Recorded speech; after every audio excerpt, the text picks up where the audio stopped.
বর্তমানে দুইটি সরকার, একটা বৈষম্য বিরোধী ছাত্র আন্দোলনের একটা সরকার, আর একটি হচ্ছে ইউনূস সাহেবের একটি সরকার। আজকে আমরা দেখলাম জামাতের যে স্ফোরণ, আমরা দেখলাম এই সরকার ক্ষমতায় আসার পর জামাতের একজন নেতার সন্তান, তিনিও জামাতে ইসলাম করেন, তিনি আমাদের স্বাধীনতার উপর কথা বললেন যে ৭২ সালের সংবিধান নাকি ভারতে প্রতিষ্ঠিত হয়েছে, সেই কারণে ৭২ সালের সংবিধান পরিবর্তন করতে হবে। জাতীয় পতাকা নাকি ভারতীয় দালালদের মাধ্যমে জাতীয় পতাকা সৃষ্টি হয়েছে। ওই রবীন্দ্রনাথের যে জাতীয় সঙ্গীত আমার সোনার বাংলা, সেইটা পরিবর্তনের জন্য হুঙ্কার করলেন।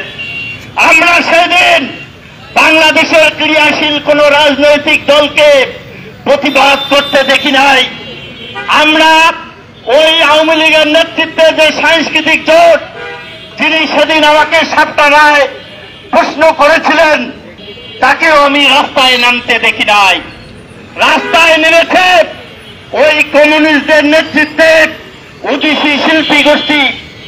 সরকার বাধ্য হয়েছে যে আমরা জাতীয় পতাকা, মহান মুক্তিযুদ্ধ সম্পর্কে কোনো কথা বলবো না।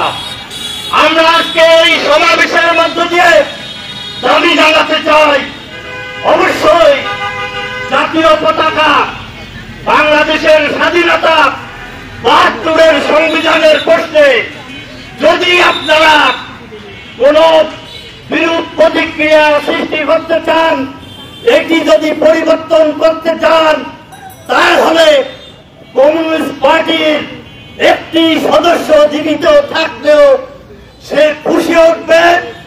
কমিউনিস্ট পার্টির নেতৃবৃন্দ মাঠে নামবে, কারণ ওই বৈষম্য বিরোধী আন্দোলনের সাথে আমরা অন্যতম শরিক।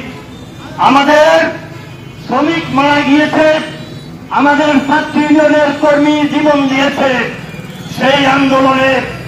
সেই কারণে আজকে যদি বৈষম্য বিরোধী ছাত্র আন্দোলনের নেতৃবৃন্দ মনে করেন যে এই কৃতিত্ব শুধু আপনাদের, তাহলে আপনারা ভুল করবেন।